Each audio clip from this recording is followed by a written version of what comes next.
E aí pessoal do canal, tudo bem? Sejam bem-vindos a mais um vídeo do nosso canal, que é um quadro que a gente chama Café com Fertilidade. Sai todos os sábados, 9 horas da manhã. A gente já tem um fã-clube aí acompanhando todos os sábados. E esse quadro é onde a gente responde perguntas que vocês enviaram pra gente lá no Insta ou aqui no YouTube. Chega de enrolação, bora pro vídeo.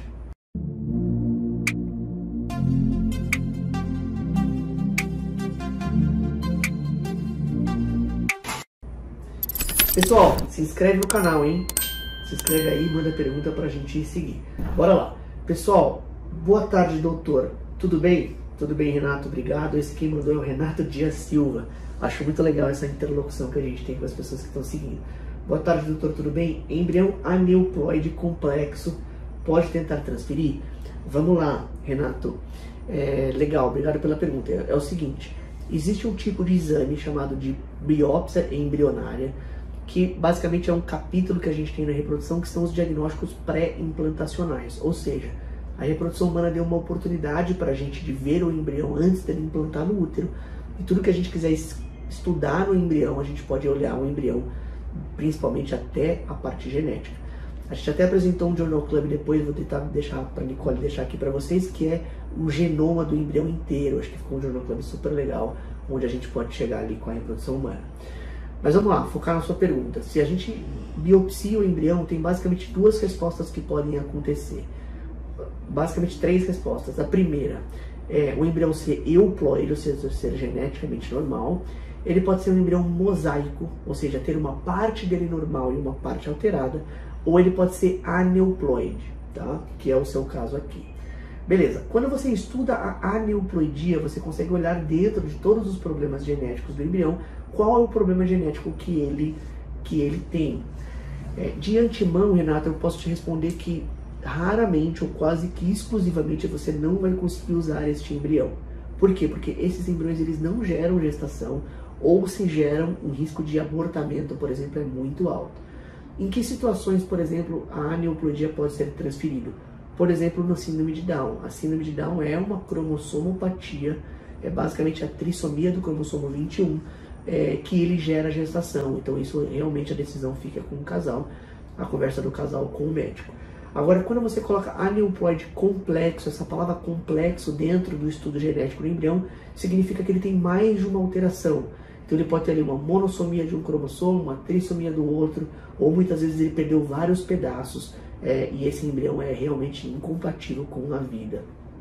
Então, a nossa orientação técnica é não usar este embrião para tratamento, tá bom?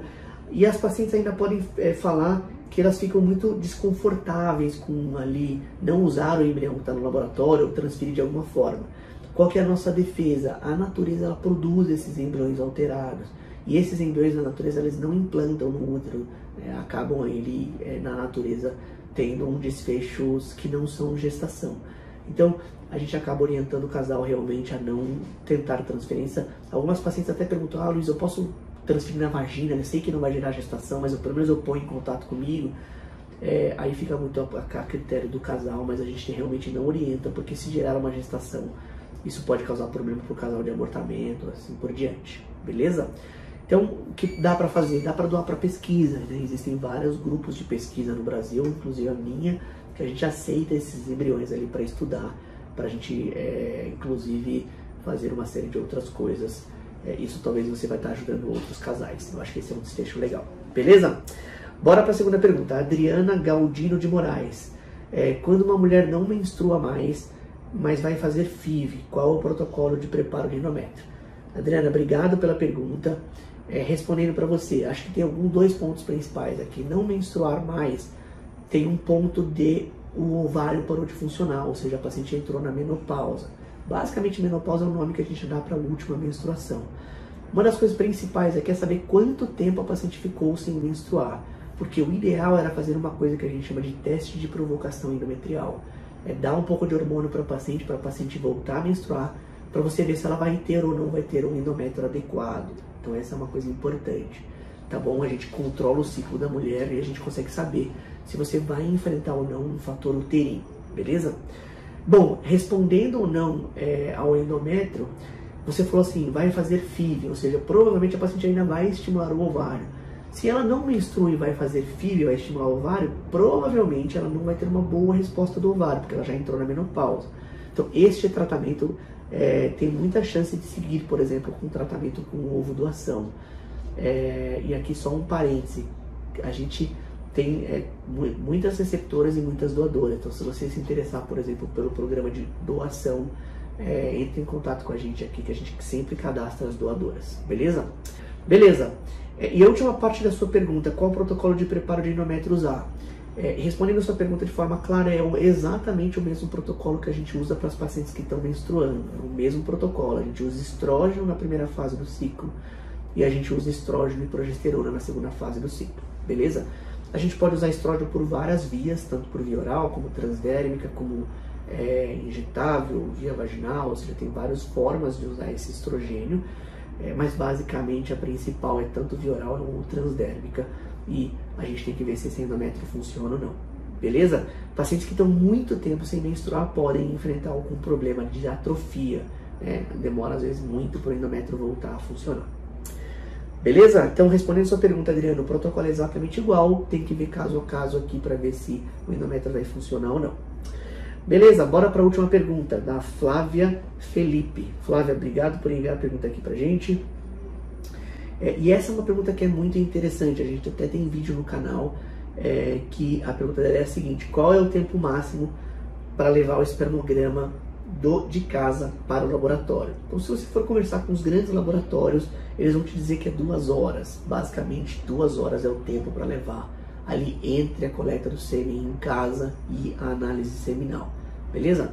Algumas pacientes vão falar, Luiz, por que isso é possível? Porque alguns pacientes não conseguem colher o espermograma no laboratório, porque é um ambiente hostil e muitas vezes não é tão simples quanto parece. Então alguns casais precisam ali colher em casa. Inclusive a esposa pode ajudar, tem uma série, a parceira pode ajudar, isso não tem problema nenhum, beleza? Algumas vezes as pacientes vão fazer tratamento de FIV e precisam até alugar alguma casa perto do laboratório ali para poder colher o espermograma. Isso pode acontecer.